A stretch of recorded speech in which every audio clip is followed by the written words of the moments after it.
So at this very moment, is having an election a prudent option? On that basis only we wrote to the election commissioner, because if he is to consider this, now we know that the election commissioner wrote to the president, and in response to that, Honorable P.B. Jayasundara wrote back to the election commissioner saying under section 24(3) of the election Parliamentary Elections Act that the election commissioner should decide.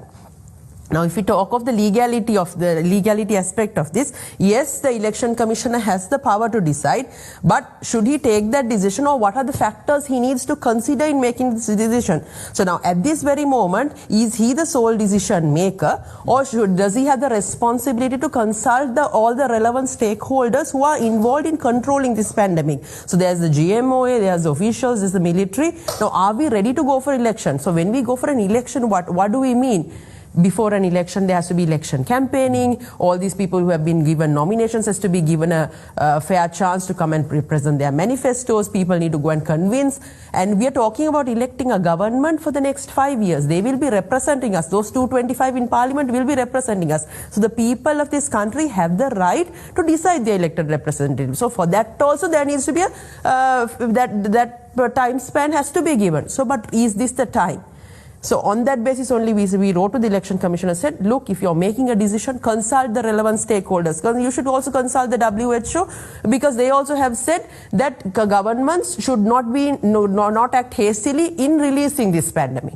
So now, as per the law, if I may to discuss a little bit, now the parliament was dissolved on the 2nd of March.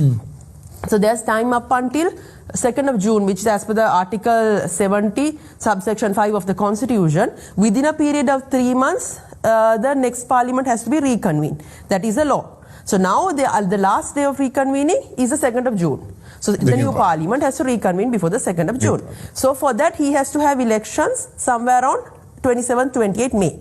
For that, he needs to start his election work at least by the 20th of April. So can we do that? Now the government system, people are not working. Can they come back together? Can they start working together? Because election is a process. And then people need to start campaigning. Then when you go and start voting, this whole process, it is a mere danger for the country. Now we see that the GMOA also has said that there are about 40,000 people out there who might be affected. These are speculations. But is it true? Now those factors need to be validated.